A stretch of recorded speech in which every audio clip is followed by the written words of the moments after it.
പനിയുള്ളപോലെ ദേശീയ ഭക്ഷണം ബന്നും ചായയും ഇങ്ങനെ അടിച്ചുകൊണ്ടിരിക്കട്ടോ. ബന്ന് മാത്രമല്ല, നമ്മളെ ഉറുമാനുണ്ട്, അനാറും കഴിച്ച് ചായയും കുടിച്ച് ഇങ്ങനെ ഇരിക്കുകയാണ്. ഇതാണ് പനി 1, പനി 2.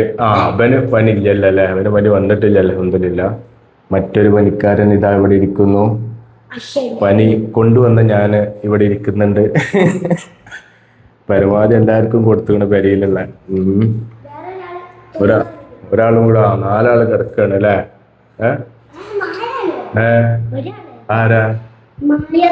മാഹിറാണ്. മാഹിർ അവിടെ കിടക്കാണ്. ഇപ്പാക്ക് പനി തുടങ്ങിയിരിക്കണ്. പിന്നെ ഒരാള് പനിയില്. മറ്റാൾക്ക് ആരൊക്കെ പനി?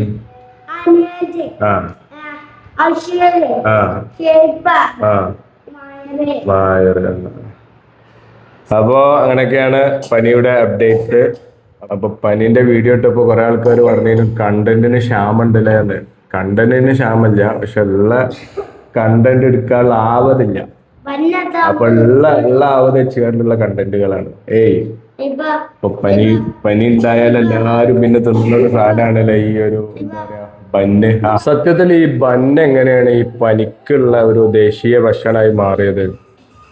എന്താ നിങ്ങളുടെ അഭിപ്രായം? സംഭവം മൈദ അല്ലേ? മൈദ ഭയങ്കര കേടാണ് നമ്മളൊക്കെ പറയലുമുണ്ട്. പക്ഷെ പനിയുള്ളവര് മുഴുവൻ തിന്നുന്നത് ഈ ബന്നാണേനോ. എന്തേക്കാരം അതിന്റെ പിന്നിലെ ശാസ്ത്രീയ കണ്ടെത്തലുകൾ? കഞ്ഞിയാണ് ഏറ്റവും കൂടുതൽ, പിന്നെ ബന്നാണ് അല്ലെ.